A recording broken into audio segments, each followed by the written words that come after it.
ለምንድን ነው ቅዱስ ገብርኤል የምንለው? ለምንድን ነው የምንሰባሰበው? ቅዱስ ገብርኤል ምንድን ነው? ተሰብስበን የምናተርፈው ምንድን ነው? እውነት የቅዱስ ገብርኤልን በዓል ማክበር ግዴታችን ስለሆነ ነው ወይስ ቅዱስ ገብርኤል ስለሚቆጣ ነው? አሁን የአዲስ አበባ ሰው ከሁሉም በላይ ገብርኤልን ይፈራዋል እና ብዙዎቻችሁ ስለምትፈሩ ስለምትሰበሰቡ አውቅባችኋል። አሁን ብዙ ጊዜ የታይሳስ ገብርኤል የመርካቶ ነጋዴ ሁሉ ነግዶ ዘግቶ ነው የሚውል አሉ ነው። እንግዲህ አላየሁም። ለምንድን ነው? እየፈራው ነው። ግን ይገርማችኋል፣ ቅዱስ ገብርኤል በጣም ደግ ነው። ቁጡ እንዳይመስላችሁ ማለት ነው። ሚካኤል ደግ፣ ገብርኤል ቁጡ ያደርገው ማን እንደፈጠረው አይታወቅም። ይሄ አንድ ሞኝ የተከለውን 50 ሊቃውንት አይነቁትም ይባላል። በእውነቱ ማለት ነው። ይህ በፍጹም ቅዱስ ገብርኤል በጣም ቸር፣ ደግ፣ ሩህሩህ የማያመሰግን ሰው ከሃዲ ነው። በእውነቱ እንኳን እግዚአብሔር እንኳን የእግዚአብሔርን ቤተሰቦች እንኳን ድንግል ማርያም እንኳን ቅዱስ ገብርኤል ሰውን እንኳን መልካም ሰርቶ የማያመሰግን ሰው የክፉን ክብር ወስብሐት ለኩሉ ዘሰናይ ምግባሩ እመኒ አረማዊ ወእመኒ አይሁዳዊ። ቅዱስ ገብርኤል ለምንድን ነው የተሰጠ ክብር ታላቅ ነው የምንለው ስንል ብዙ በቤተ ክርስቲያን ውስጥ ብዙ ጉዳዮችን የሚያከናውን መልአክ። የመጀመሪያው ቅዱስ ገብርኤል ሁከትን በማራቅ ጸጋ የተሰጠው መልአክ። እግዚአብሔር ወደ ፈጠራት ፀሐይ ወጥቼ በመሞቄ ለምን ትሞቃታለህ ብሎ እንደማይፈርድብኝ ቅዱስ ገብርኤልን እግዚአብሔር ጸጋ ሰጥቶታልና ወደ ቅዱስ ገብርኤል ተጠግቼ በመጠቀም እግዚአብሔር ደስ ይለዋል እንጂ ሊፈርድብኝ አይችልም። ገብርኤል ካዘዘው ቦታ ላይ የቆመ ሰው እግዚአብሔር ይገለጥለታል። ቅዱስ ገብርኤል ቁም ካለው ቦታ ላይ የሚቆም ቅዱስ ገብርኤል ቤተክርስቲያን ውስጥ የሚቆም ሰው እግዚአብሔር ይገለጥለታል። ቅዱስ ገብርኤልን ብለን የምንሰበሰብበት ምክንያት ሁከት እንዲርቅለት፣ ሰላም ወዳለበት። እንዲሁ እኮ እናንተ ሰው ሞኝ ነው። ሰው እኮ ሲታወቅ እንኳን ወደ እግዚአብሔር ሰራዊት፣ ወደ መንግስት ሰራዊት፣ ወደ ፖሊስ ይደውላል። ሰው ይህንን የሚለቅፍ ሞኝ መሆን አለበት። አይምሮውን ያጣ መሆን አለበት። ሰው ሲጨንቀው ወደ ፖሊስ ከሄደ፣ ወደ ምድራዊ ንጉሥ ሰራዊት መሄድ ከተገባል ወደ እግዚአብሔር ከሰራዊት መሄድ ምንድን ነው ነውሩ? ቅዱስ ገብርኤል መካን ለሆኑት ሰዎች ልጅ እንዲያገኙ የሚለምንና ብስራቱንም ይዞ የሚመጣ መልአክ። አሁን ሁላችሁም ልጅ ያጣችሁ ሁሉ ቅዱስ ገብርኤልን ከፈጣሪ አማልደኝ ልጅ እንዲሰጠኝ ብላችሁ ለምኑ። ካልሰጣችሁ ደግሞ አትጨነቁ። እውነቴን ነው። እግዚአብሔር ሁሉንም ያውቅበታል። እናንተን የሚበድል በእግዚአብሔር የሚያስፈርድ ልጅ ከሚሰጣችሁ ቢቀርባችሁ ይሻላል። ቢሰጣችሁ ማመስግኑ፣ ባይሰጣችሁም አትጨነቁ። እግዚአብሔር ብቻ ግን ለምኑ። ከፈቀደ ይሰጣችኋል፣ ካልፈቀደም አዝኑልኝ ነው።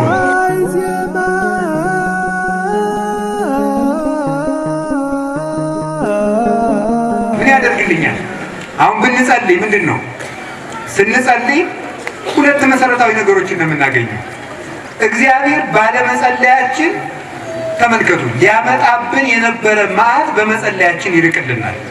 በመጸለያችን ይህ አንዱ ነው። ወደ ፈተና እንዳትገቡ ተግታችሁ ጸልዩ። ሌላው ቀርቶ ተውት። መራብ፣ መጠማት፣ መታሰር፣ መሞት፣ መሰደድ ይሄ ሌላ ነገር ነው። ግን ሃይማኖትን እንኳን አለመካድ የሚቻለው እግዚአብሔር ሲረዳ ብቻ ነው። እግዚአብሔር ካልረዳን ማንም የቆመ ቢመስለው እንዳይወድቅ ይጠንቀቅ ነው። ደካሞች ስለሆን ሰው ስለተማረ ሃይማኖትን ሊጠብቅ አይችልም። ስለተማረ ብቻ ማለት ነው። ብቻ የሚለውን ጨምሩልኝ። ቅዱስ ጴጥሮስ 3 ዓመት ከምድራዊ መምህር ሳይሆን ከራሱ ከክርስቶስ የተማረ ነበረ። ግን እግዚአብሔር ካልረዳ ሃይማኖትን እንኳን መጠበቅ ስለማይቻል ቅዱስ ጴጥሮስ አልክድህም ብሎ ክዷል። ቅዱስ ቄርሎስ ይላል እፎ አንቀልቀለ መሰረተ ሃይማኖት ይላል አኮኑ በእንተ ትምክህቱ። የሃይማኖት አለት የተባለው ቄርሎስ እንኳን ቅዱስ ጴጥሮስ እንኳን የካደ ለምንድን ነው? አንተ አለት ነህ ተብሎ ነበረ። አለት ማለት ነፋስ የማይወዘውዘው ደንጊያ ማለት ነው። እግር ተመልከቱ፣ እግር ግንባር ላይ ሊገጠም ብሎ ምን ይሆን ነበር? አይን እግር ላይ ሊገጠም ብሎ ምን ይሆን ነበር? እያንዳንዱ ጋሬጣ እየወጋን ቀኑን ሙሉ አይናችን ሲጠፋ የምንውል አይደለንም እንዴ?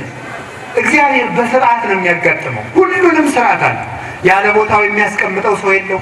ያለ ቦታው ያስቀመጠው ፍጡር የለም። ሁሉም ስርዓቱን ጠብቆ ይኖራል ከሰው በቀር ማለት ነው። እና 2 ጠባቂ መልአክ ከበር ላይ አለ። እነዚያ ከዚህ ደግሞ 2 ጠባቂ መልአክ አለ። እዚህ አሁን ካለንበት እዚህ ከቤተ ክርስቲያኑ ከዚህ በረንዳ ነው የሚባለው፣ አይስማማም በጣም ብቻ እዚህ ላይ ማለት ነው። እዚህ ላይ 2 አሉ። 2 ጠባቂ መላእክት ደግሞ ቅኔ ማህሌቱ አሉ። ቅኔ ማህሌት ማለት ማህሌት የሚደረግበት ማለት ነው። አሁን ብዙ እንኳን ያው መቼም አይጣሉኝም። አዲስ አበባ የሚሰሩ አድባራት ለምሳሌ ሁሉም አይመቹ እየሆኑ እየመጡ ነው አሁን። ምክንያቱም ህዝቡ እንዲመቸው ተብሎ ዝም ብሎ እንዳዳራሽ ተደርጎ እየተሰራ ነው። ደግሞ ሄዳችሁ ቦሌ መድኃኒዓለምን አፍርሱ እንዳትሉ ማለት ነው። እኔ እንደዚህ አላልኩም። ብቻ ግን ስርዓቱ ግን ቢሆን ጥሩ ነበር ነው። ከሆነ በኋላ ግን ማዳከም አይገባም። ከሆነ በኋላ ዝም ብለን ማመስገን ነው እግዚአብሔር። ከዚያ 2 አሁን አንዳንድ ምዕመናን የሆነች ከአንድ ሰባኪ አንዲት ቀዳዳ ካገኛችሁ አሁን ቦሌ መድኃኒዓለም እኮ በትክክል አልሰሩትም ልትሉ እኮ ነው ደግሞ እናንተ ማለት ነው። ደርሳችሁ ጳጳስ ያደርጋችኋል፣ ደርሳችሁ ፓትርያርክ ያደርጋችኋል። ማትሆኑት የላችሁም እናንተ ሊቅ ትሆናላችሁ። እና ሁሉንም ነገር ማህበሩን ለማነጽ አድርጉት እንጂ ለመከፋፈል አታድርጉት ይላል ቅዱስ ጳውሎስ። ምክንያት ፈልገን መታረቅ ነው ያለብን እንጂ ምክንያት ፈልገን መጣላት የለብንም። ምክንያት ፈልገን መቆም እንጂ ምክንያት ፈልገን መውደቅ የለብንም። ምክንያት ፈልገን አንድ መሆን እንጂ ምክንያት ፈልገን መለያየት የለብንም። ምክንያት ፈልገን እንሰራለን እንጂ ምክንያት ፈልገን መፍረስ የለብንም። ያን ማወቅ ያለብን። ከዛ ከቅኔ ማህሌቱ ደግሞ ሁለት አሉ። ከዚያ ቅድስቱ ደግሞ የሚባለው የቤተክርስቲያኑ ሁለተኛው ክፍል ላይ ሁለት መላእክት አሉ። መቅደሱ ውስጥ አንድ መልአክ አለ። አሁን ምን ይሆናል መሰላችሁ? ሀገር ሲበደል፣ ፍርድ ሲጓደል፣ ድሃ ሲግፍ ሲደርስበት ከቅኔ ማህሌት ከበሩ ላይ ያሉት መላእክት እዚህ ፍርድ ተጓደለ፣ ድሃ ተበደለ ብለው ለማን ይናገራሉ? እዚህ ላሉት መላእክት ይናገራሉ። እዚህ ያሉ መላእክት ቅኔ ማህሌት ላሉት ሁለት መላእክት ይናገራሉ። ቅኔ ማህሌት ያሉት ቅድስት ላሉት ይናገራሉ። ቅድስት ያሉት መቅደስ ላለው ይናገራሉ። መቅደስ ያለው ለቅዱስ ሚካኤል ይነግራል። ቅዱስ ሚካኤል ለእግዚአብሔር ይነግራል። ከዚያ በኋላ እግዚአብሔር ምን ያደርጋል? ልብ ብላችሁ ስሙ። አሁን ይህን ለምን አደረገው? እግዚአብሔር ቀጥታ መስማት አይችል ብሎ ነው? እንዲያውም እውቀቱን እኮ ነው። ይሰማል። እግዚአብሔር የስርዓት አምላክ ስለሆነ ነው። አሁን እግዚአብሔር በሙሴ በኩል እስራኤልን ይሰማ የነበረ እግዚአብሔር እስራኤልን ቀጥታ ስለማይሰማ አይደለም፣ ስርዓት እንድንጠብቅ ስርዓት እንድናውቅ። እግዚአብሔር በምድር ላይ ዳኛ የሚሾምልን እሱ ዳኛ ስላልሆነ ነው አይደለም፣ ስርዓት ስለሆነ ነው። እግዚአብሔር ፀሐይን አብሪላቸው ያለ እግዚአብሔር ብርሃን ስላልሆነ ነው አይደለም። እግዚአብሔር ሐኪም ያስቀመጠ እግዚአብሔር መድኃኒት ስላልሆነ ነው አይደለም። ስርዓቱን ጠብቀን እንድንሄድ ስለሚፈልግ አሪያ ቅዱስ ሚካኤል ለእግዚአብሔር ይናገራል። ድሃ ተበደለ፣ ፍርድ ተጓደለ። እግዚአብሔር ለቅዱስ ሚካኤል በዚያች ሀገር ማትዘዝባት ይለዋል። ያ ቅዱስ ሚካኤል ያንን ማት አምጥቶ መቅደስ ላለው መልአክ ይሰጠዋል። አያችሁ፣ በረከትም መቅሰፍትም በመቅደስ ነው የሚጀምረው። ከውስጥ ጀምሮ ነው የሚቀሰፈው ማለት። ከዚያ በኋላ መቅደስ ያለው ቅድስት ላሉት፣ ቅድስት ያሉት ቅኔ ማህሌት ላሉት፣ ቅኔ ማህሌት ያሉት እዚህ ላሉት ዝንመው ላይ ላሉት፣ እነዚህ ከቤተ ክርስቲያኑ በር ላይ ላሉት ይሰጣሉ። እነዚያ መላእክት አውጥተው በሀገር ማት ያዙበታል። አሁን ሰይጣን ይህን የመስማት ስልጣን አለ። ይህንን ስለሚሰማ ማት የመስማት ስልጣን ስላለው ስላልነሳው ይህንን ወስዶ ለጠንቋዮች ይነግራቸዋል በራእይና ከዚያ በኋላ ምን አለ? ኢትዮጵያ የዛሬ 3 ወር ትጠፋለች ይላል። ከዚያ በኋላ ማለት ማን ሰምቶት ነው? ዲያብሎስ ነው። አሁን ልብ ብላችሁ ስሙ። መላእክት ደግሞ ምሕረት ይሰማሉ። ሰይጣን ግን ምሕረት አይሰማም። ለምን? ምሕረትን ስለጠላ ማለት። ምሕረትን የሚጠሉ ሰዎች ምሕረት አይሰሙ። ዲያብሎስን ምሕረት ስለማይወድ ምሕረት ስለማያደርግ ምሕረት አይሰማም። ከዚያ በኋላ መላእክት እነ ቅዱስ ሚካኤልና እነ ቅዱስ ገብርኤል ይገቡና መሐሮሙ እግዚኦ ወተሳሃሎሙ ይላሉ። አቤቱ ፍጥረታት ፈጥረህ አትጣላቸው፣ ይቅር በላቸው። ባፈሰስከው ደምህ በቆረስከው ሥጋ በቤት በመሰረትካት በቤተ ክርስቲያን ፍጥረትህን ይቅር በል ብለው ይለምናሉ። ይህንን አይሰማም ዲያብሎስ ጅሉ። ስለማይሰማ ወዳጆቹ ጠንቋዮቹ ወሬውን ያናፍሱና ወዲያ እውነቱን ለሀገር ምሕረት ይደረግላታል። ወሬው ነው ይቀራል። ይህንን ስለማይሰማ ለዚህ ነው አንዳንዱ ጠንቋይና አንዳንዱ ሰው በ30 ሞት ስራ ይላል ትሞታለህ ይላል። ሰውዬው አይሞትም። ለምን ሲባል ማቱን ሰምቶ ምሕረት ስለማይሰሙ ነው። ጠንቋይ ችግር ይፈጥራል፣ መፍትሄ ግን አያመጣም። ችግሩ ይሄ ነው። ችግር ይነግራሉ፣ መፍትሄ ግን አያመጣም። ብዙ እንደዚህ ነው የሚደረገው። ይኸውብኝ እኔ እንደው ገሌ ለማለት አይደለም። ከዚህ ሁሉ ነፃ ነኝ። ልብን እግዚአብሔር ይመረምራል። ሰውን ለመንቀፍ ብዬማ አይደለም የምናገረው። አሁን ዲያብሎስ ብዙ ጊዜ ይሁን ችግር ነው የሚያዘረዝሩ። አሁን እናንተ እንደው ይገርማል። ቤተ ክርስቲያን መፍትሄ ትነግራችኋል። እናንተ ግን ችግር ወደሚነግራችሁ ሰው ነው የምትሄዱ። አሁን እኔ መጥቼ ማታ ስትተኛ አንዱን ሰው ነው ብዬ ናማንተ ብዬ ማታ ስትተኛ እንቅልፍ አይወስድህም ማለት እውነት ነው። ከሚስት ጋር ትጨቃጨቃላችሁ አይደል? እውነት ነው። ገንዘብ አልበረክትልህ ይላል አይደል? እውነት ነው። በስመ አብ የምድር እግዚአብሔር መጣ ነው የሚለኝ እንግዲህ የሰውዬ ማለት ችግር ነው እኮ የነገርኩት። ምንም አላረኩለትም እኮ በእውነት። አንደኛ ይሄ በሳይኮሎጂ የታወቀ እኮ ነው። ይህንን ለማወቅ ብቃት አያስፈልገውም። ሰው ኑሮ ስለወደደ ከሚስቱ ጋር መጨቃጨቁ አይቀርም። በቃ ይጨቃጨቃል። ኑሮ ባይወደድም ሰይጣን ትዳርን መበጥበጥ ስለሚፈልግ መጨቃጨቁ መጠላቱ አይቀርም። ሰው ደግሞ የጦርነት ስጋትም ስላለበት እንቅልፍ ላይ ወስዶ ይችላል። ይታወቃል። የታወቀ እኮ ነው ይሄ። ገንዘብ አይበረክትም። አዎ የታወቀ ነው። ኑሮውም ተወዷል፣ ደመወዙም ጥቂት ነው። ይሄው እኮ ነው። በእንግዲህ አንድ ሀገር ደህየች የሚባለው ገቢያዋ አንሶ ወጪዋ ሲበዛ ነው አይደል? በኢኮኖሚክስ ትምህርት የሚባለው ይሄው ነው። ሌላ እኮ የለውም።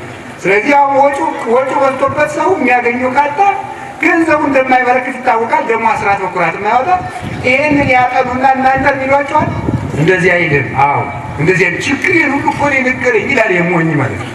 በቅቶ መስሏል። በቅቶ ሳይሆን ይሄ እያታለላችሁ ነው።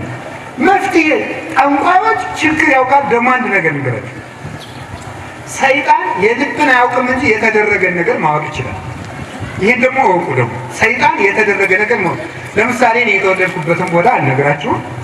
የተወለድኩበት ቦታ አለ፣ የሆነ ቦታ። አሁን የዚያ ቦታ መወለዴን ሰይጣን ያውቃል። ስወለድ ነበረ፣ ሰይጣን ስለማይሞት ማለት ነው።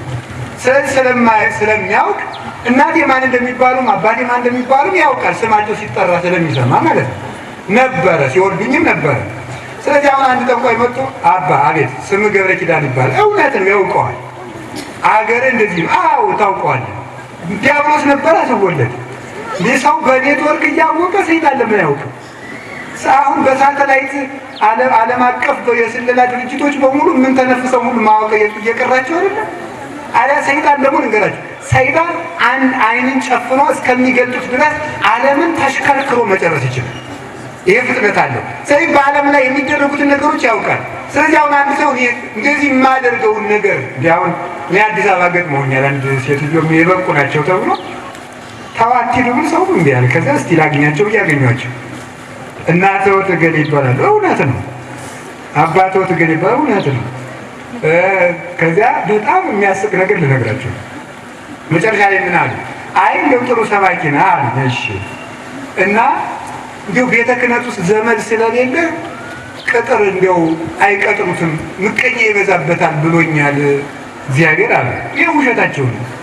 እኔ መቀጠር አልፈልግም ሲጀምር ማለት ነው። ነገሩ እኮ አፈር የሚበላ እዚህ ላይ ነው። በእውነቱ ሙልጭ ያለ ውሸት ነው። እኔ መቀጠር ፈልጌም አላውቅም፣ ሰውም አላጣው፣ አባቶችም አንቀጥርም አላሉኝ። እንዲያውም ብለውኝ እኔ አሁን ይሄ ደግሞ ምጽድቅ ሊሆን ነው እንተወባቸው።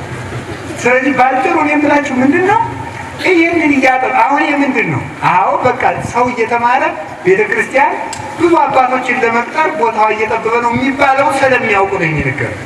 ስለዚህ እንደው አጠቃላይ የምነግራችሁ ነገር ምንድነው? ሰይጣን የተደረገን ያውቃል፣ የልብን አያውቅም።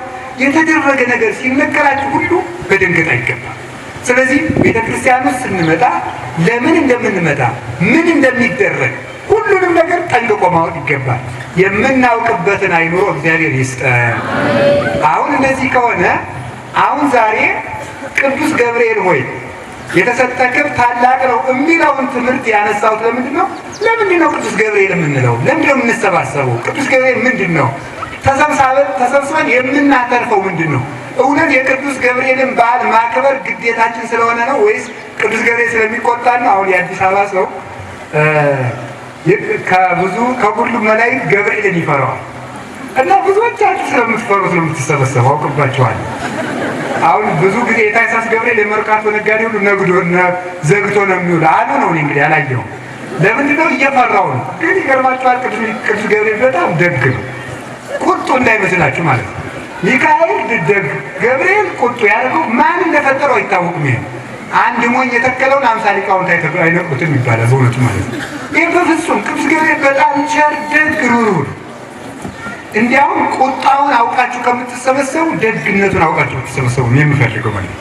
በጣም ሩህሩህ መልአክ እንደሆነ ያንን አውቃችሁ ትርፋችሁን ስታውቁት ደስ ብላችሁ ትመጣላችሁ። እንደገና ደግሞ ለምን ተብላችሁ ብትጠየቁ ለልጆቻችሁ መልስ ትሰጣላችሁ ማለት ነው። ቤተክርስቲያን በልማድ የምታደርገው ነገር ስለሌለ ቅዱስ ገብርኤል ሆይ በሉላችሁ የተሰጠህ ክብር ታላቅ ነው። እሺ ይሄንን እንማማራለን። ይሄ የተናገረው ቅዱስ ኤፍሬም ሶርያዊ የሚባል የቤተክርስቲያን አባት ሁልጊዜ በምትጸልዩበት በረቡዕ ውዳሴ ማርያም ላይ ያለ ኃይለ ቃል ነው ማለት ነው። እና ቅዱስ ኤፍሬም እመቤታችን ባመሰገነበት ቅዱስ ገብርኤልን አመስግኗል። ማመስገን አንድ እግዚአብሔራዊ ባህሪ ነው። ክብር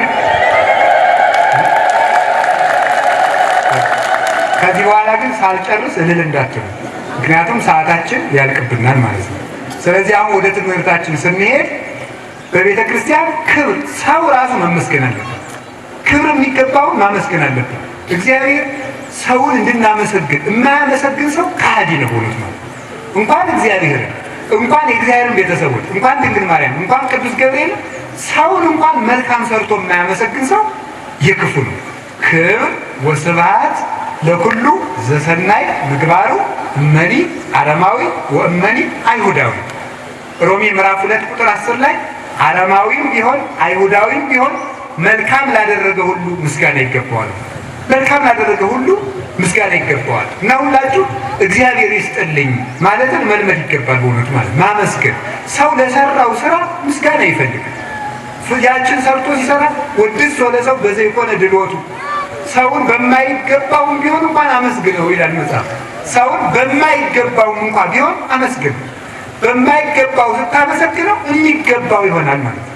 አሁን እኮ መመሰጋገን ስለቀረ ነው ጠብ እየነገሰ ያለ ማመስገን ስለማንወድ። ምስጋና እንፈልጋለን ግን ስናጣው ጠብ እንፈጥራለን።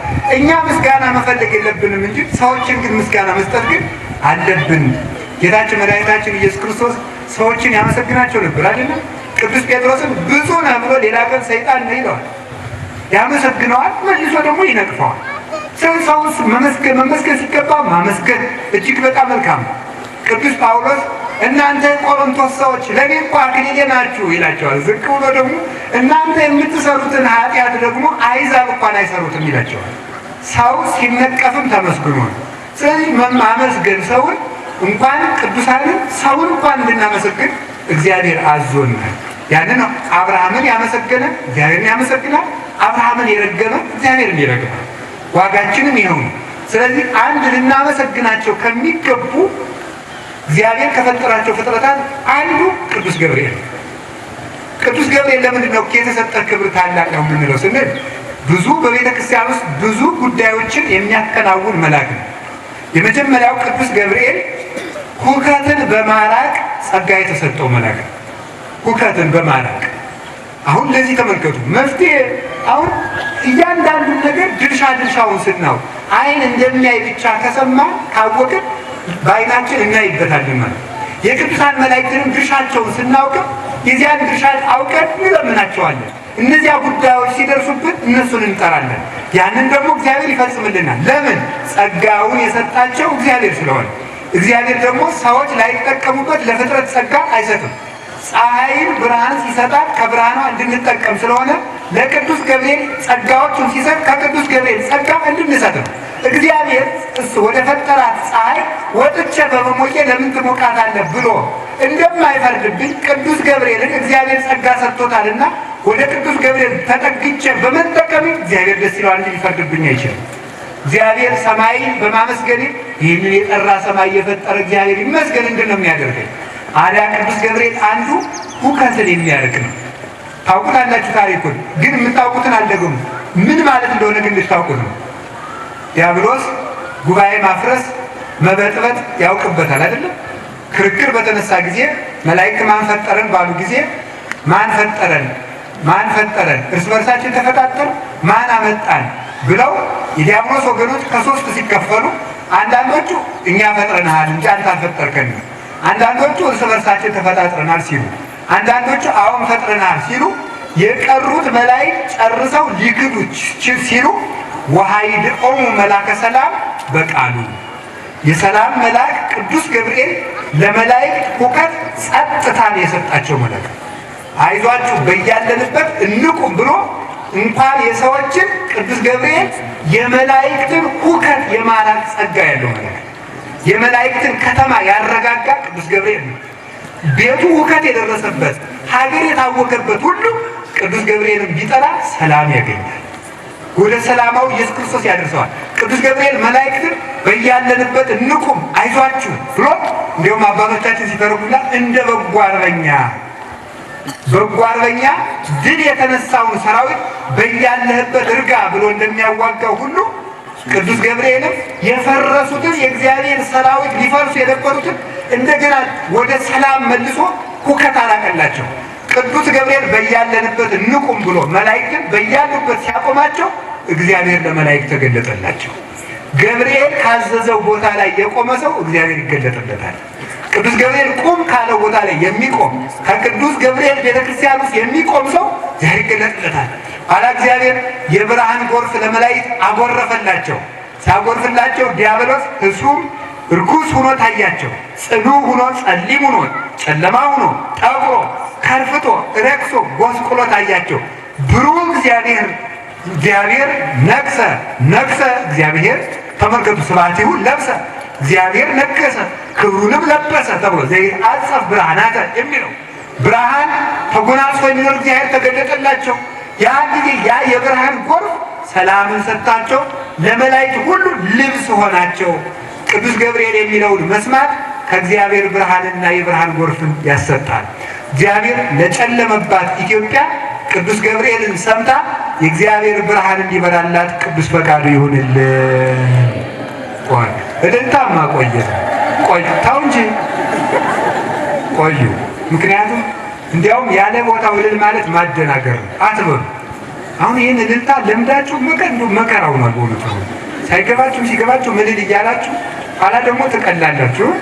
እንደዚያ ነው። ሳይገባችሁ ልላችሁ ዝም ብላችሁ ነው ማዳመጥ ማለት ነው። ኋላ መጨረሻ ላይ ለእግዚአብሔር እልል ማለት ነው።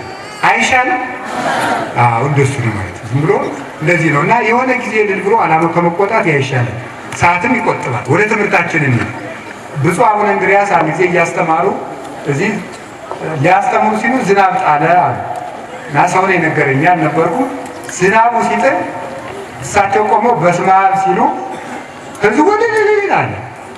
ዝም በል እባክህ የተፈጥሮ ጉዳይ ነው አሉ ይባላል። እውነት ማለት የተፈጥሮ ጉዳይ ነው እንጂ የተነስቼ ዝናብ አላስቆምኩም ብለዋል ማለት ነው። ስለዚህ ያ ስለሆነ ቆይተን እግዚአብሔር እናመሰግናለን። እውነት ነው። በሰራው ስራ እግዚአብሔር መመስገን አለበት። ወደ ትምህርታችን አንደኛው ቅዱስ ገብርኤል ምን ያርቃል? ሁከት ያርቃል በሉ እንጂ በሉ ድገሙ።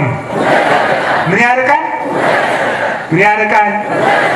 ምን ያሰጣል? ብርሃን በሉ። ለሁላችሁ ልቡናችሁ፣ ቤታችሁ ለታወቀባችሁ ሁሉ ቅዱስ ገብርኤል የክርስቶስን ሰላም ይስጣችሁ።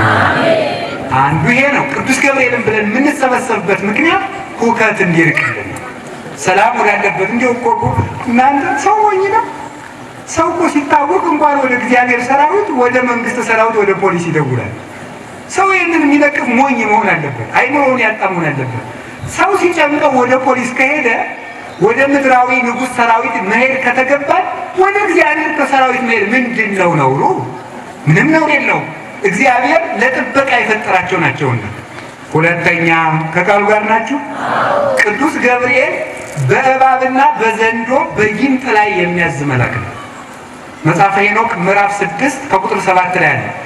ወገብርኤል አሃዱ መላእክት ቅዱሳን ዘስዩም በዲበ አክስት ወዲበ ገነት ወዲበ ኪሩቤል። ቅዱስ ገብርኤል በጊንጦች፣ በእባቦች፣ በዘንዶዎች ላይ የተሾመ ነው። ያ ማለት ነው ቅዱስ ገብርኤል ሳይፈቅድለት የሚናከስ እባብ የለም፣ የሚናከስ ዘንዶም የለም። እነዚህን አስተዳደር ብሎ እግዚአብሔር ስለሾመው ማለት ነው። እግዚአብሔር ጥበቃና ቸርነት የቅዱስ ገብርኤልን ድርሳንና መልክ የሚደግም ሰው እባብ አይነድፈው፣ ጊንጥ አይነድፈው፣ ዘንዶ አይወጣው፣ ፈጽሞ አንዳችም እንኳን የሚነካው አይደለም። እውነት ነው። ጌታችን መድኃኒታችን ኢየሱስ ክርስቶስ ምን ብሎ ተናግሯል? በእባቡና በጊንጡ ላይ ስልጣን ሰጣችኋለሁ፣ እባቡን ጊንጡን ትረግጡ ዘንድ ብሎ አልተመለከ ዘዋብ ከነ ስልጣነ ከመንጅ ከይሴዋ ቃርብተ ወዲበ ኩሉ ኃይለ ጸላኢ እንለዋለን። እኛ የማናውቀው ሆነ ረስተነው አይደለም። በቅዳሴያችን አባቶቻችን የሚያመሰግኑት ይሄን ነው። አንተ እባቡን ጊንጡን እንረግጥ ዘንድ ስልጣንን የሰጠህን አንተ ነህ ብለን ነው የምናመሰግነው በቅዳሴ ላይ። ያንን እባቡን ጊንጡን እንረግጥ ዘንድ ስልጣን የሰጠን እግዚአብሔር ቢሆንም ያንን እባቡን ጊንጡን እንድንረግጥ የሚረዳን ግን ቅዱስ ገብርኤል ነው። ያንን እባብና ጊንጥ እንድንረግጥ የሚረዳን ቅዱስ ገብርኤል ስለሆነ የሰው እባብ እንኳን ቢሆን እንዳይጎዳን ቅዱስ ገብርኤል ይጠብቃል። የሰው እባብ እንዳይጎዳን፣ የሰው ክፉ አጠገባችን እንዳይደርስ ተመልከቱ። መጽሐፍ ቅዱስ ላይ ተጽፎላችኋል። ኦሪት ዘፍጥረት ላይ ኦሪት ዘፍጥረት ምዕራፍ 19 ላይ ሙሉ ታሪኩን አልተርክም። እኔ ልክ ብዙ የትምህርት ዘዴዎች ናሉ በመጽሐፍ ቅዱስ የማስተማር ዘዴ ብዙ አንዱ የንብ ዘዴ የሚባል የመጽሐፍ ቅዱስ የስብከት ዘዴ አለ። አንዱ የንብ ዘዴ ምንድነው? ከዚያም እየቀሰሙ ደግሞ አንዳንድ ጊዜ ሙሉውን አስረግጦ ተንትኖ መጨረስ አለ። ከዚያም ቀስፎ ሀሳብን መቀመምናል። ይሄ የቅዱሳን ሊቃውንት አካሄድ ነው እና ከዚያም አንዱ እንደመጋችሁ የሎጥን ታሪክም አልተርከውም። እንግዲህ እባብ እንዳይገለን እንዳያጠፋን እንዳይነድፈን ዘንዶ እንዳይወጣን ቅዱስ ገብርኤል እንዲጠብቅ በዘንዶዎች ላይ ያለ ጊዜያቸው ወደ ከተማ እንዳይገቡ ወደ ቦታም እንዳይሄዱ የሚያዛቸው የሰው እባብ ማለት የሰው እባብ ካለ ተመልከቱ። እንዴት ነው ከሰው እባብ ይሰውራል ያሉት ካላችሁ ሎጥ የሚባለውን የአባታችን የአብርሃምን የወንድሙን ልጅ ታውቁታላችሁ። እሱ ቅዱሳን መላእክት ቅዱስ ገብርኤልና ሚካኤል ከቤቱ ገብተው ነበር። ከቤቱ ገብተው የሰዶም ሰዎች ሎጥን እሱን ሊመቱ ውስጥ ያሉትን እንግዶች ወይም መላእክትን ሰው መስለዋቸው ክፋት ሊሰሩ በመጡ ጊዜ ዓይናቸውን እውር አድርገው የሎጥን ቤት የሰወሩት ቅዱስ ገብርኤልና ቅዱስ ሚካኤል ናቸው። የሎጥን ቤት ከክፉ ሰዎች ዓይን የሰወሩ ሰዎችን እውር አድርገው የሰዎችን ቤት እንዳይታይ የሎጥን ቤት እንዳይታይ ሰውረው ሎጥን በማይታይ የእግዚአብሔር ብርሃን ሰውረው ከነደደ እሳት ያወጡት እነዚህ መላእክት ናቸው። ጠላት ክፉ ጠላት እንኳን ቢኖር ቅዱሳን መላእክት ይሰውራል። በጠላት መካከል ሳንታይ እንድናልፍ የማድረግ ስልጣን አላቸው። ሎጥን እንኳን ሎጥን ራሱ የሎጥን ቤቱን ጭምር ሰውረውታል። ስለዚህ ቅዱስ ገብርኤል እናንተንም ቤታችሁንም ከመከራ ይሰውርላችሁ፣ ከሰው እባብ ይጠብቃችሁ። ቅዱስ ገብርኤል ከሰው እባብ ይጠብቅ፣ ከሰው መርዝ ይጠብቅ፣ ከዘንዶ ከእባብ ከጊንጥ መነደፍ ሁሉ የሚጠብቅ ብሩህ መልአክ ነው። ማን ስላዘዘው? እግዚአብሔር የመረጣቸው ማን ሊከሳቸው ይቻላል? ማንም። እግዚአብሔር ከሁላችን ጋር ይሁን። ሶስተኛ ቅዱስ ገብርኤል የስደተኞችን በእውነቱ ጠባቂ ነው። በተሰደዱ ጊዜ ይጠብቃል ቅዱስ ገብርኤል። በዚያውም ደግሞ ዝም ብሎ የሚጠብቅ አይደለም፣ ውሃ እያፈለቀ የሚጠብቅ መልአክ ነው። በዚህም ታሪክ የምናገኛት ደግሞ አሁንም እንደንም ደግሞ ጫፏን ብቻ ነው የምነግራቸው። ሙሉ ታሪኩን በሌላ ጊዜ መቱን ትማራላችሁ። ኦሪት ዘፍጥረት ላይ የምናገኘው ኃይለ ቃል አለ። እዚያ ላይ ምዕራፍ 21 ላይ እዚያ ላይ አጋር የምትባል የአብርሃም ሰራተኛ በድሮ አጠራር ገረድ ይባል ነበር፣ ባሪያም ይባላል። አሁን ሰራተኛ ማለት ነው። እንደው ግን ሰራተኛ ከተነሳ አንጻር ሰራተኛ ብታከብሩ ጥሩ ነው። በዚያው ብነግራችሁ ማለት ነው። በጣም የአዲስ አበባ ሰው ብዙዎቻችሁ የምትኮነኑ የሚመስለኝ በቤት ሰራተኛ ነው። የቤት ሰራተኛ እንደናንተ እግዚአብሔር ማምለክ ይፈልጋሉ። አንዳንዱማ እንደ ይገርማል። እንደ አሁን አዲስ አበባ ሆነ አሁን አንዲት የቤት ሰራተኛ ያለች ስልክ ደውላልኝ የምትተው ከሰው ቤት ያለች እና ቤተሰቡ ቤተክርስቲያን አይሄድም፣ ባልየውም አይሄድም፣ ሚስቲቱም አትሄድም። ልጅቱ ስትጸልይ ይሄንን እየደገምሽ ነው ቅዠት የምታመጭብኝ። እንዲሁ ይገርማል ማለት ነው በእውነቱ። እንዲያውም ምን ይባላል ያዘዙኝን ስራ ሁሉ ሰርቼ ጨርሳለሁ አለ። ሰርቼ ጨርሻለሁ ከዚህ በኋላ መጸለይ እችላለሁ ሲባል ነገ ለምትሰሪው ስራ ይደክምሻል ተኝ። ልጅቱ ደከመኝ አላለች። እንዲሁ እንደዚህ ያለ መከራ የሆናችሁ ሰዎች ያላችሁ በእውነቱ ማለት ነው። በጣም የምትቀልጡ ሁሉ ማለት ነው። ድሮ ከመሬት ተነስታችሁ ለዚህ እንደደረሳችሁ ሁሉ የምትረሱ አንዳንዶቻችሁ እኮ የቤት ሰራተኛችሁን እግሬን ተሸክመሽ ቁጭ ላይ ማለት ነው የሚቀራችሁ በእውነቱ ማለት ይቅርታል። እስቲ እኔ በዚህ አስደግፊኝ፣ በዚህ በኩል ያኛውን ትራስ አምጪ ብሎ የሚጃጃል ሰው አለ። እሷም እኮ ሰው ናት። እግዚአብሔርን አታማርር። ንገራችሁ ኦርቶዶክሳዊ እኮ ስርዓት ሊኖረን ይገባል በእውነቱ ማለት ነው። ምን ማለት ነው? አሁን እኔ የምነግራችሁ በእውነቱ ማለት ነው። አሁን ከታመመ ሰው መሀል ምግብ እየተገላገሉ መብላት እግዚአብሔርን ያሰድባል። ታውቃላችሁ? ታሞ እህል መብላት ያቃተው ሰው እኛ ይችንኩረሳል ስንባባል አይ እነሱ የሚገላገሉበትን እንጀራ እኔ አንድ ቀን እንድጎርሰው ነሳኝ ፈጣሪ ብሎ ያማረረዋል። ዘወር ተብሎ ነው የሚበላ። በአቅመ ደካማ ፊት ጀብ ተብሎ እርምጃ የለም፣ ቀስ ተብሎ ነው። ለእነዚህ ሰዎች ጉልበት የሰጠ አምላክ እኔን አጉልተህ ታሰቃየኝ ይላል። ለሁሉም ነገር ስርዓት አለ። ድሀ ጎረቤት ያለው ሰው ለድሃው ልብስ የማይሰጥ ከሆነ ልብስ በየሰዓቱ መለወጥ የለበትም። ለእነዚህ በየሰዓቱ የሚለውጡት ሰርተህ ለእኔ በወር አንድ ቀን የሚለውጠው ነሳ ብሎ ያማርራል። ስለዚህ ሁሉም ነገር በስርዓት ማድረግ፣ ያን ነገር እግዚአብሔርን ማሰደብ የለብንም፣ ማስመስገን ነው። ቤተክርስቲያን ይዛችሁ ነው። እስኪ አንዳንድ ቀን ይራባችሁ። አንዳንዱ ሰው አስቀድሞ በዓል ሊያከብርና ሊያስቀድስ ሲመጣ ማታ የምግቡን ነገር ትእዛዝ ሰጥቶ ነው የሚመጣ። አስቀድሼ ሲመጣ የቡና እቃውን አቀራርበሽ ወጡን ሰርተሽ ወሩለሽ ቀር አንድ እንዳይጓደል ሻይም እንትን ብለሽ እዚያ አንድ ተዋይ ወይ መድኃኒዓለም ከብት እኮ ነው የምንመስለው እኮ በእውነት ነው። አሁን ሰው ነን ብላችሁ ነው ለወዳችሁ እኮ የምናድረው ማለት ነው። አሁን ሰው መጀመሪያ ትንሣኤ ሲመጣ በግና እርዳለን ስንሳሌ ተነስተሽ እንዲሰሩ እንደዚህ ነው የሚለው በእውነት ነው። መጀመሪያ ሆድ እንዳሳማ በእውነት ነው እና አንዳንድ ቀን የሚራባችሁ የቤት ሰራተኞቻችን ይዛችሁ ያስቀድሱ። እስኪ ጥሬ መብላት እንመዱዳችሁ ቆሎም እስኪ ብላችሁ ሲደረግ እንጀራ ምን እና ሰው የሚሰማው ሊሰማችሁ ይገባል በእውነቱ ማለት ነው። እነዚያ ሰዎች የእናንተን እድል ማግኘት የሚፈልጉ ናቸው። እንዲያውም ልንገራችሁ፣ እግዚአብሔር ለሀብታሞች ገንዘብ የሚሰጥ ለድሆች እንዲህ የሀብታም ገንዘብ እንደ ሰርግ ድግስ ነው የሚሉ ሊቃውንት። የሰርግ ድግስ ሰዎቹ ይደግሳሉ። አንዳንድ ብልጦች በሰዎቹ ድግስ ወዳጅና ጠላት ያወጡበታል። አይደለም እንዴ? እናንተ በዚህ ቁጭ በሉ፣ አንተ ቆይ ኋላ ነው የምትበላ ብለው ወደ መጋረጃ ወስደው የሚያበሉት አለ። በዚያ ወስደው የሚጥሉለትም አለ። ተመስገን ነው የአዲስ አበባ ሰርግ ንፍገት ቢበዛውም ዛሬ ቡፌ ስለሆነ ሁሉም ደህና እየሄደ ያነሳል መሰለኝ እንጂ ለድሮ ቢሆን አስቸጋሪ ነው። ንፍገታችሁም ለዚያውም የታወቀ ነው። ወረቀት ያላዘ ሰው አይገባም ማለት የታወቀ ነው በእውነቱ። ገጠር ደግሞ በስላሴ እያለ ነው የሚያበላ፣ በስላሴ አፈር ሰውን እያለ ማለት ይህ እውነቱ ማለት። አሁን እናንተ በትኬት ነው ሰርጉ፣ ተመስገን ነው። ያንን የማያጥፋው ደግሞ ማለት ነው። አሁን ወደ ጉዳያችን እንመለስና ሰራተኛ መበደል ተገቢ አይደለም። ብዙ ጊዜ ትዳር የሚበጠበጥ በሰራተኛ ነው።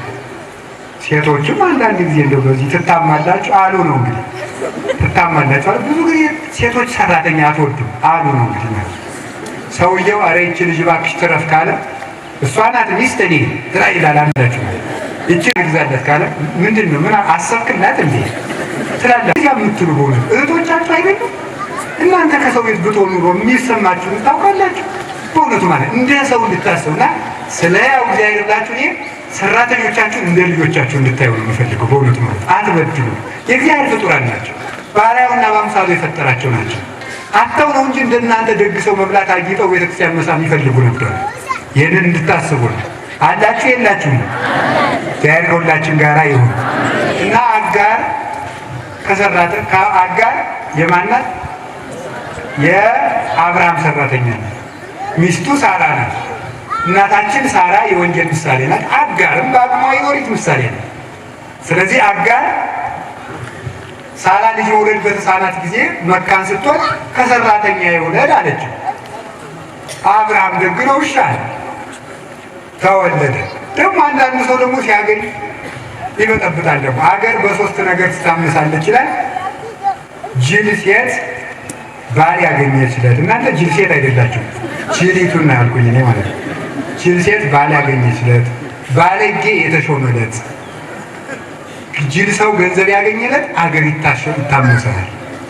እና ያቺ አጋር ደግሞ ልጅ ቢሰጣት ደግሞ በመሬቷ ላይ ደግሞ መኩራት ፈለገች። ይሄ ደግሞ የቤት ሰራተኞች ችግር ነው። መኩራት ደግሞ ጀመረች ማለት ነው። እዛ ስትኮራ ልጅ ሰለደች። ደግሞ እግዚአብሔር ቸር አይደለም ነው እንዴ ብሎ ደግሞ የሳራን ማህፀን ከፈተ።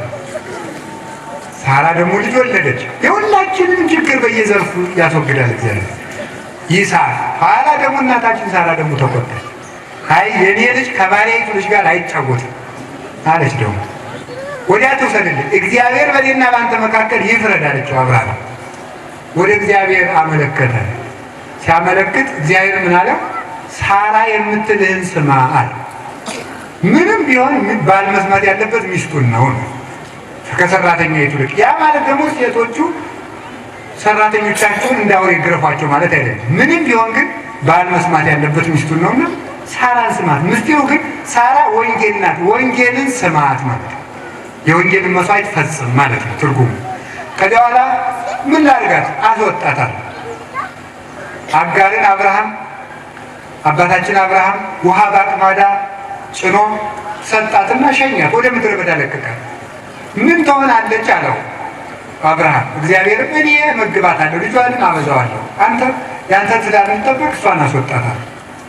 ሄደች። አብርሃም የሰጣት ስንቅ አለቀ፣ ውሃውም አለቀ። ከዚያ በኋላ መቼም በዚህ ምድር ላይ ሰውን በመውደድ የመጀመሪያውን ደረጃ የምትወስደው እናት ናት። ይህን ታውቃላችሁ አይደለም? አሁን በፍቅር በሚባለው ዋነኞቹ ተዋዳጆች የሚባሉት ባልና ሚስት ነው። ግን የባልና የሚስት መዋደድ በሰጥቶ መቀበል የተመሰረተ ነው። ምክንያቱም ጤናዋ ሲጎድ ለምሳሌ ይቅር ይቅር ነው አንቺም እንግዲህ እድልሽን ኑሪ ለፋውልሽ ታውቂያለሽ፣ እንግዲህ አንቺ ራስሽ ምስክር ነው። እንግዲህ ምን ላድርግ እንግዲህ እኔም የእድሌን አንድ ሴት ይዤ ነው የሚለው ደግሞ ማለት ነው።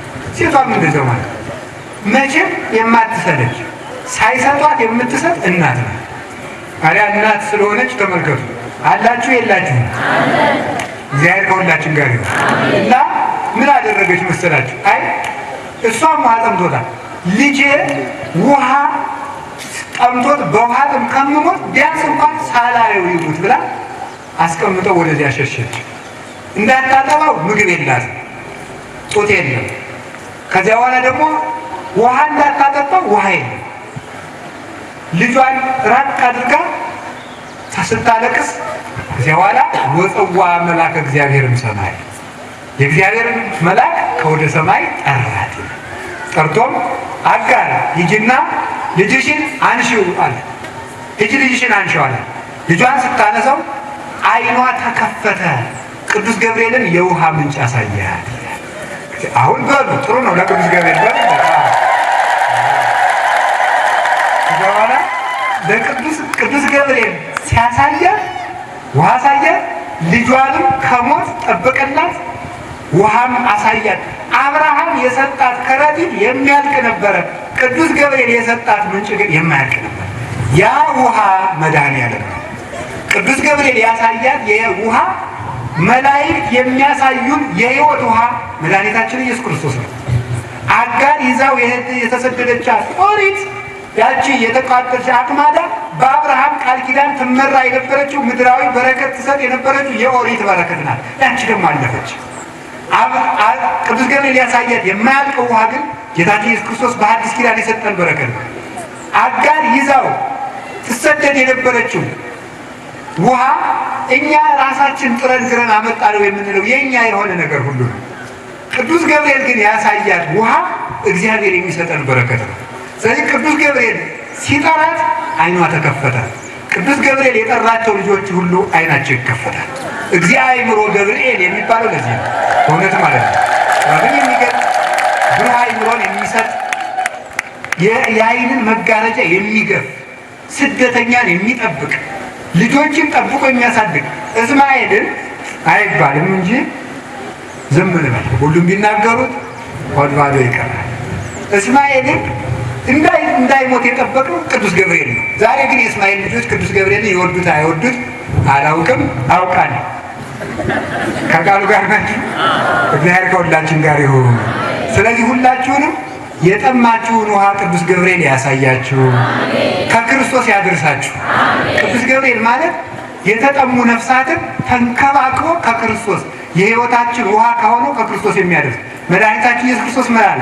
ዮሐንስ ወንጌል ምዕራፍ 7 ላይ ዝጸማ ይምጻ ሀቤ ወይስጠይ በከመ ይቤ መጽሐፍ አፍላገ ማየ ሕይወት ይውህዝም ከርሱ። የተጠማ ቢኖር ወደ እኔ ይምጣ እንዲሁም ይጠጣ፣ የሕይወት ውሃ ከሆዱ ይፍለቅ። ጥሩ የተጠማ ቢኖር ወደ እኔ ይምጣ። ማን? መድኃኔዓለም። ሂደን ማንን እንጠጣለን? ክርስቶስን። ወደዚያ ውሃ የሚያደርሰን ማን ነው? ጠባቂ መልአካችን ቅዱስ ገብርኤል ነው። ጠብቁ። ሁላችሁንም ለቅዱስ ቁርባን ያብቃችሁ። በስደት በሄዳችሁበት ሁሉ ቅዱስ ገብርኤል ይጠብቃችሁ።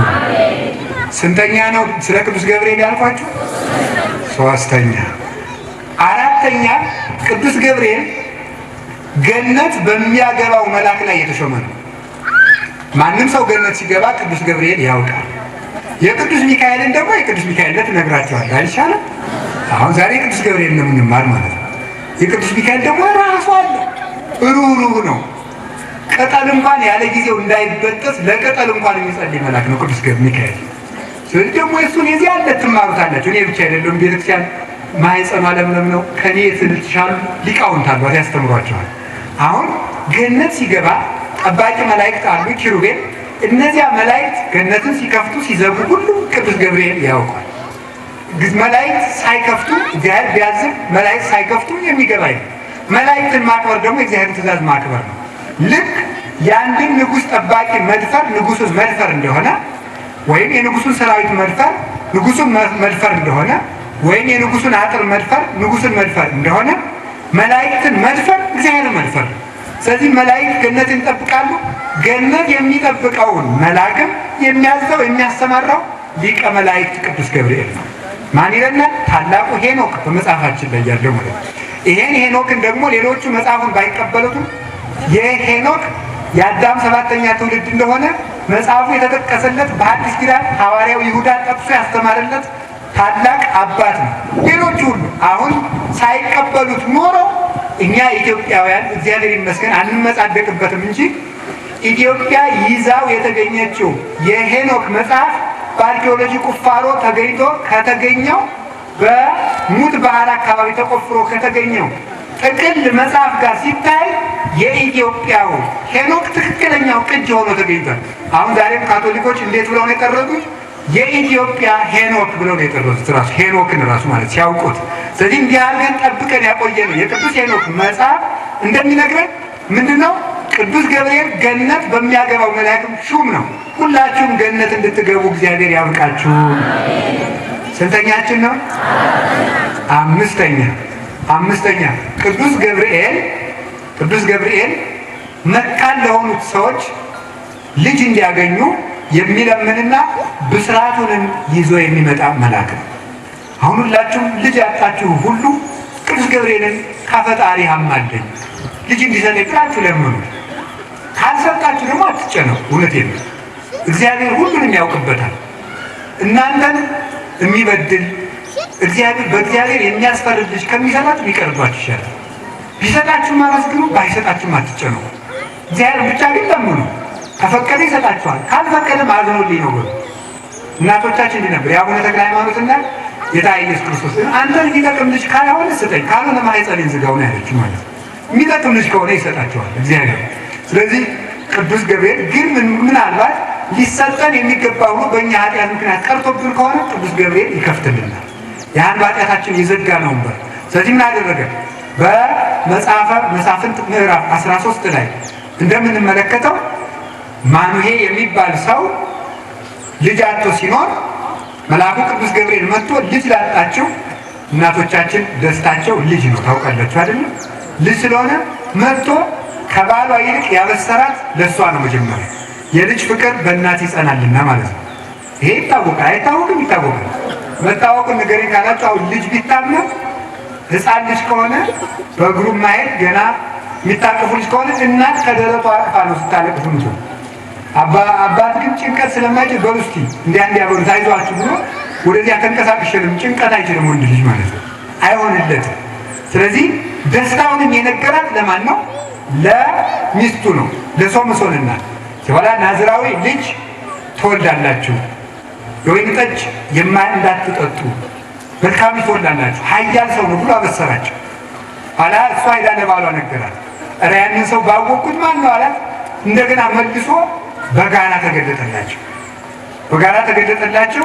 እንዲህ ያለ ልጅ ትወልዳላችሁ አላቸው። መኑ ስምከ ከመ አመ በጽሐ ቃልከ ንሰብህከ፣ ቃልህ በደረሰ ጊዜ እንድናመሰግን ስምህ ማን ነው አለ። ስሜሰ መድምም፣ ስሜ ድንቅ ነውና ለምን ትጠይቁኛላችሁ አላቸው። ስሜ ድንቅ ነውና ለምን ትጠይቁኛላችሁ ብሎ ብስራቱን ነገራቸው። ሶምሶን ተወለደ፣ ታላቁ ሶምሶን። ስሜ ድንቅ ነው አለው። ድንቅ ያለው ማን ነው? ገብርኤል ነው። ገብርኤል ማለት የቃሉ ትርጉም እጹብ ነገር ማለት ነው። እስኪ እጹብ ነገር በሉ። ድንቅ ማለት ነው። ድንቅ ማለት ነው። ለምን ሲባል ድንቅ መካን ኃያል የሚባለውን የአማኑኤልን ብስራት ስለሚያበስር ማለት ነው። በዚያ ስለተሰጠው ድንቅ ይባላል። ስሜ ድንቅ ነው፣ ድንቅ ታምራትን ያደርጋል ነው። ሶምሶን ተወለደ። ያለቅሱ ፍልስጤማውያን በጣም ያስለቅሷቸው የነበሩ እስራኤልን ያሳረፈ ሰው ነው ሶምሶን። ብዙ ጊዜ ውድቀቱን የሰባኪ ሞኝ ማለት የቅዱሳን ዝም ብሎ ውድቀት እየሰራ ሰባኪ ስብከት ሲጠፋው ሔዋንን መውቀስ ነው የሚጀምር። ነውር ነው። እኔ እንዲያውም እንደ እናታችን እንደ ሔዋን አድርጎ የሚያሳዝነኝ ሰው የለም። እውነቴን ነው የምነግራችሁ። አንድ ቀን አዳም በድላ ሲያበቃ ወደ ሔዋን ቀረብ አለች። ኋላ እንዳላይሽ አለ ቢላት ራቅ ወዳለ በረሃ ሂዳ ማልቀስ ጀመረች ይላል። ራቅ አለ ወደራ። አሁን የዛሬ ሴቶች ባላቸው ቢያባራቸው ከእናታቸው ቤት ሄደው ያለቅሳሉ። ሔዋን በዚያ ጊዜ እናት የላት፣ ዘመድ የላት፣ ጎረቤት የላት። አባዶ በረሃ ስታለቅስ ታሳዝናለች። ደግሞ እናታችን እኮ ናት፣ ታለቅስ ነበር። ከዚያ በኋላ ተመልከቱ ታረቃት አለ። ቅዱስ ገብርኤል ትዳርም ያስታርቃል። ቅዱስ ገብርኤል መጣሉ ታረቃት አለ። አይ አልታረቃት ማለት አዳም ተው ቂምሶ ጸሎት አይረባ ሚስትን ታረቅ መጀመሪያ። ከዚያ በኋላ አይ አይሆንም ማለት መዳኛም በሷ ነው፣ ዝም ብለህ ታረቃት። አይ እትከውነኒ ናዛዚተ ያላ መከራይት ረሷ መከራይ ናት እንጂ መድኃኒት አይደለችም ማለት እደ ታረቃት ግድ የለም እግዚአብሔር በሷ ያድንሃል አለ። እደነ ተምጣድ ያለ አይ ወንድ ይሄዳል እንጂ ሴት አይመጣም አለው። አሁን ተብበሉ ሴቶች ባልና ሚስት ሲጣሉ መጀመሪያ ሴቶች ደንግጠው የሚወጡ ከዚያ ምክንያት ነው። ዛሬ ግን ሴቱ ነው የሚያስወጣ መስላል። ዛሬ ሴቱ ነው የሚያስወጣ። ሔዋን ብር ብላ ስለወጣ ሴቶች ሲጣሉ ድንግጥ ብለው የሚወጡት በዚህ ነበረ። ኋላ ደግሞ ምን አደረግ ደግሞ ሂደት አለቃል። ምንም ተራ ሴት ብትሆን ደግሞ ባሏ ለምኖ እንዲያመጣት ደግሞ እግዚአብሔር ደግሞ አድርጓል። ታርቋ መጣት እዚያ ዋለማ ሔዋን ጨንቋት ስለነበር ከአዳም ጠጋ ብሎ ሲታረቃት ጊዜ ደስ ብሏት ነገር ታቅናና ጀመረ። አዳም ምን አደርግ ነው እግዚአብሔር የፈረደ ብንበድል ነዋ አይታረቀንም? አይ መታረቅማ ይታረቀና ዳሩ አንቺ አለሽና ምን ይሆነ አላት። አይዞ እንግዲህ ከፈቃድህ አልወጣም አለችው። ከፈቃድህ አልወጣም አይዞ አለችው። ከዚያ በኋላ በይሶ አይንግባ ብለው 40 ቀን ገቡ። 40 ቀን ገብተው ሲያለቅሱ ባህር ውስጥ ገብተው ሲጸልዩ ያመልጡኝ ነው ብሎ ከ35 ቀን በኋላ ማን መጣ? ዲያብሎስ መጣ። አዳም እግዚአብሔር ምሮ አልወጣ እግዚአብሔር ምሮ አልወጣ ማን አንተ? ቅዱስ ገብርኤል ነኝ። ተሙ ተመልከቱ። አይ ወንድሜ እንግዲህ የፍጡር ቃል ሰምቼ አላውቅም ራሱ ፈጣሪ ይጥራኝ አልወጣም። አይ አዳም አንተ እኮ ልከኛ ነህ ዋላ ውርድ ከራሴ ብሎ ወደ ሔዋን ሄደ። ሴቶች ልባቸው ሩሩ ነው። አንድ ችግራቸው ደግሞ የነገሯቸው ሁሉ ማመን። ይሄ ችግር እኮ ነው። ወጣቱ እኮ የሚቀልድባቸው እንደዚያ ነው። አሁን የከተማው ወንድ ራሱ የዚህ በሜዳው የሚሸራሸረው መኪና ይሄ የአጎቴ መኪና ነው ውሸቱን እንድታገባው ማለት ነው። እንደዚህ ያለ የነገሯቸውን ስለሚሰሙ ያታልላቸዋል። አሁን እንደዚህ አድርጎ አታለለ። ሔዋን አየችው ያንን ጅጁ ባልሽን እግዚአብሔር ምሮሃል ብሎ በእሱም ቢካል አንቺ ውጫለ እግዚአብሔር ይቻል አይደለም ፋኒን ያልቀለፍተን አይምረን። አንድ ሱባኤ ጀምራችሁ አሁን የዚህ ዘመን ወጣት ብድግና አርሴማ በሁለተኛው ቀን ውጣ ብላኛለች ይላል አትልም። አርሴማ ሰውን ውጡ አትልም። ውሸታችሁ ነው ይሄን ማለት ነው። እንዲያውም ቅድስት አርሴማ እንድትጠላ የምታደርጓት እናንተ ናቸው። ያችን የመሰለች ሰማይ አርሴማ እንደዚህ ብላ አርሴማ ግቢ ብላኛለች፣ አርሴማ ተፋቱ ብላኛለች። እንዲሁ ምኑን አመጣችሁ? በእውነቱ ነው ሰው እኮ ምኞቱን ሁሉ በእግዚአብሔር ማላከክ ጀምሯል። በእውነቱ ማለት የሚፈልገውን ሁሉ ማለት አሁን አርሴማ በ3ኛው ቀን ውጣ በ4ኛው ቀን ውጣ ይባላል። አትም ሱባኤን ፈጽመን እንድንወጣ ነው የሚፈልጉት ማለት ነው። ደርሳችሁ በቃ ብቸኛይቱ የሽማግሌ የጋብቻ ሽማግሌ አርሴማን አድርጋችሁ ቁጭ አላችሁ። ቅድስት አርሴማን ማክበር፣ በዓሏን ማክበር፣ ገድሏን መጸለይ ይገባል። ግን የማይገባ ነገር ውስጥ መግባት ደግሞ ደርሳችሁ አርሴማ ማርያም ማለት ምን ማለት ነው? የምትቀላቀሉት እና በአርሴማ ስም አንድ የሆነ ዛር ሁሉ እንዳይቀልድባችሁ ቅድስት አርሴማን በአግባቡ አክብራችሁ እኔ እናቴ ቅድስት አርሴማን አከብራታለሁ እውነት ከልቤ። በጣና ገዳማት ውስጥ ቀደምት አሁን በየቦታ አርሴማ ቤተክርስቲያን እየሰራ ነው። ቀደምት ከባጼ ዘራዳዊት ጊዜ የተሰራች አርሴማ ገዳም አለች። እዚያችን ብዙ ጊዜ እሄዳለሁ፣ እሳለማለሁ፣ አከብራለሁ እናታችን። ግን የማይገባ ነገር ግን ወስዶ እንደዚህ መሄድ አይገባም። እና ሱባኤ የሚያስቋርጥ መልአክ ወይም አርሴማ ወይም ቅዱስ ጊዮርጊስ ሳይሆን ሱባኤ የሚያስቋርጥ ሰይጣን ወቁት። በቃ መልሱን የምታገኙት እንኳን ሱባኤ ውስጥ ያልቅ መቆየት አለባችሁ ማለት ነው። ይሄ የቤተ ክርስቲያን ስርዓት አስወጣት ብዙ ዋጋ ከፍሎ ከዚያ በኋላ ብዙቸው ሲሄድ መቼስ ቅዱስ ገብርኤል ምን ብሎታል? እንዳትርቃት ስላለው እዚያ በኋላ ስትወጣ ጊዜ አዳም ናኝት በአንድ ቀን ሳይምረኝም ብለህ ነው አለችው። ተከትሎ ወጣ። ዛላ ተከትሎ ወጥቶ አንገቱን ደፍቶ ምን አደርጋለሁ አትራቃት ብሎኝን እያለ ሄደ። ዲያብሎስ ደግሞ ምን ያደረገ ቤት የሚያህል ድንጋይ ጣለባቸው። ወተደብተረት ይእቲ እምላዕሌሆሙ ይላል። ቅዱስ ገብርኤል ያንን ድንኳን አደረገላቸው። ድንኳን አድርጎ 3 ቀን ከዚያ ድንኳን አርፈው እንዲቆዩ አድርጎ ከዚያ በኋላ እግዚአብሔር 5500 ዘመን ሲፈጸም ተወልጄ አድንሃለሁ የሚል ቃል ኪዳን ገባል። አዳም ለቃል ኪዳን ሳይበቃ ሊገለው የነበረውን ሰይጣን ከልክሎ ለቃል ኪዳን ጠብቆ ያቆየው ቅዱስ ገብርኤል ነው። ሁላችንም ጠብቆ ለንስሐ ያብቃን። ስለዚህ ተመልከቱ፣ እንደዚህም ሁሉ አሁን ሶምሶንን የሚወቅስ ሰው ሶምሶን ታላቅ ሰው ብዙ ዋጋም ከፍሏል። እንዲህ ያለ ልጅ ትወልዳላችሁ ብሎ አበሰራቸው። ይሄ ታላቁ ሶምሶን በአንድ እጁ ቤት የሚደረምስ መጽሐፍ ቅዱሱን አልተርከውም ሙሉን ስለምታውቁት ማለት ነው። እንዲሁ እንደ ቅድሙ እንደ ግቡ አንድ ውድቀስ ምን ይላል የሚደረምስ ኃያል ሰው ነበረ። ደሊላ በምትባል በአንዲት ሴት ምክንያት ተላልፎ ተሰጠ። የዚህን ዓለም ኃይል የሚያደክመው ዝሙት ነው። በዝሙት ኃይሉ ደከመ፣ ታስሮ ተወሰደ። ኃያሉን ሶምሶን በአንበሳ መንጋጋ ሺህ የሚገለውን ሰው ምንድን ያደረገው? ዓይኑን አውጥተው ታስሮ በጠላቶቹ በፍልስጤማውያን መካከል እንዲዘፍን አደረጉ። ባቄላ እንዲፈጭ ናዝፈና ነው አላይዶ ምሰሶውን አስይዘኛለሁ የሚመራውን ብላቴን አቤቱ ፈጣሪ ሆይ ጉልበቴን መልስልኝና ለዛሬ ብቻ ልሙት ብሎ ጸለየ። ጉልበቱ መለሰለትና ነቅና የዚያን ጊዜ ጠጉሩ መብቀል ጀምሮ ነበር ይላል ሊቃውንት ደግሞ ሲያመሰጥሩ። ጠጉሩ መብቀል ጀምሮ ስለነበረ ኃይሉን በጠጉሩ መለሰና ሰጠው። ነቅ አድርጎ መላ ፍልስጤማውያንን ደርምሶ ሞተ። ይህን ሊቃውንት ምን ይሉታል ሲተረጉሙት? ሶምሶን የኢየሱስ ክርስቶስ ምሳሌ ነው። ሶምሶን ፍልስጤማውያን እየናቁት ሙቶ በሞቱ ፍልስጤማውያንን እንዳጠፋ ክርስቶስም አጋንንት በናቁት ሙቶ ሞትን አጠፋ ይላል። እንዲህ ያለ ለምሳሌ የሚበቃ ለክርስቶስ ምሳሌነት የሚበቃ ልጅ ማን መጣ? ያቺ ጸጉሩ ድንግል ማርያም ናት ይላል። ጸጉሩ መብቀል ጀምሮ ነበር። አዳም ሞተ። ጸጉሩ መብቀል ማለት ድንግል ማርያም ስትበቅል የአዳም ኃይሉ ተመለሰ። በማን? በኢየሱስ ክርስቶስ። ሶምሶን ከሞተ አንበሳ ማር በልቶ ነበር። የሞተ አንበሳ የተባለ አዳም ነው። ማር የተባለች ድንግል ማርያም ናት። ወለላ የተባለ ኢየሱስ ክርስቶስ።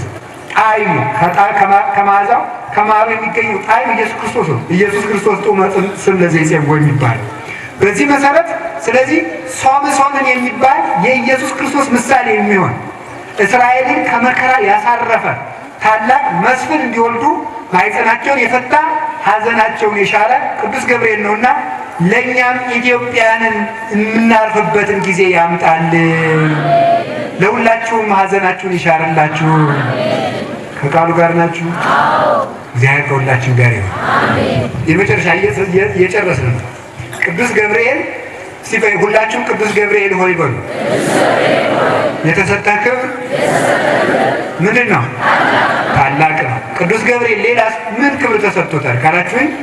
አዎ ምስጢር የመተርጎም ሀብት የተሰጠው መልአክ። ትንቢተ ዳንኤል ምዕራፍ 9 ላይ እንደምታነቡት ህትም ብሎ እግዚአብሔር ይሄንን ራእይ አትፍታው ብሎ ያዘዘውን የዳንኤልን ራእይ የተረጎመለት ቅዱስ ገብርኤል ነው። ስለዚህ ተማሪዎች ትምህርት ባይገባችሁ ቅዱስ ገብርኤልን ብትጠሩት ይገልጥላችኋል። አብሾ ከመጠጣት ማለት ነው። አብሾ ከመጠጣት ወዲያ ወዲህ ከማለት ወደ ጠንቋይ ከመሮጥ አሁን ደግሞ ዛሬ ጥንቆላ የዘመናዊ ስም አግኝቶ ምን ብሏል? የአበሻ መድኃኒት ተብሏል። ተመስገን ነው። መቼስ የማናደርገው የለንም። የአበሻ መድኃኒት ይልና አውቆ በዚያው ጥንቆላም አለበት ማለት ጠንቋይ ሁሌ ደብተራው ምናምንቴው ደብተራ የእመቤታችን ስም ነበር። ወስደውት ነው። እነዚህ ጠንቋዮቹ በሙሉ እየደረደሩ ይሄ ለእንትን ይሆናል፣ ይሄ ለትምህርት ይሆናል፣ ይሄ ለዚህ ይሆናል እያሉ ይሰጣሉ። ግን እውቀትን የሚገልጥ እግዚአብሔር ነው። እውቀቱን ይዞት የሚመጣው ደግሞ ቅዱስ ገብርኤል። ሁላችሁም የቅዱስ ገብርኤልን መልክ ገለጣችሁ፣ አይምሯችሁን ብሩህ ያደርግላችሁ። መጻይቁ ሀቤከ ከመ እፈክር ለከ ዳንኤል ወደ አንተ መጥቻለሁ። እስመ ብእሴ ፍቶት አንተ ትርጉም ሊነግሩ የምትገባ ሰው ነህ። ትርጉም ሊነግሩ የምትገባ ሰው ነህ። ምክንያቱም ጥሬ የሚበላ ሰው ስለነበረ። አንድ ነገር ልንገራችሁ። ሰው ሲያጠና ትምህርት የማይገባው አንዱ ምክንያት የሆነ ያልሆነ ምግብ ስለሚበላን ጭምር ነው። ምን ማለት ነው በሉ?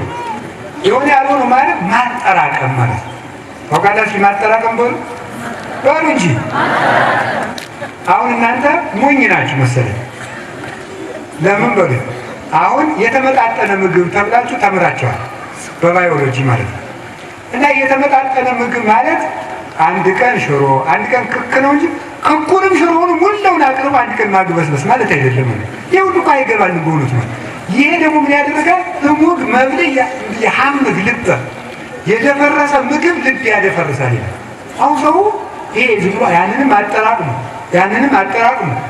አጠራቅሙ አይኑሮ ራሱ ጥርቅምቅም ነው።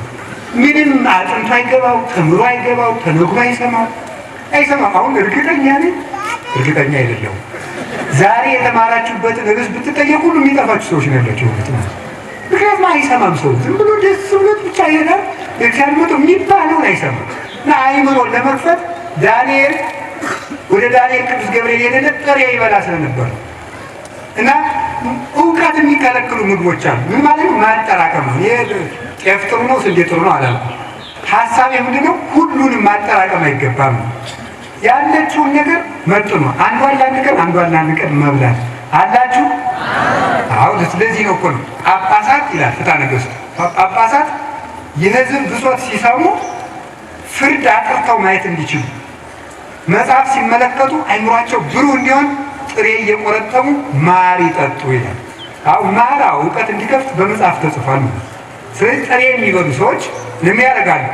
ብሩህ አይምሮ ይኖራቸዋል። መጥነው የሚመገቡ ሰዎች እግዚአብሔር ይመጣላቸዋል።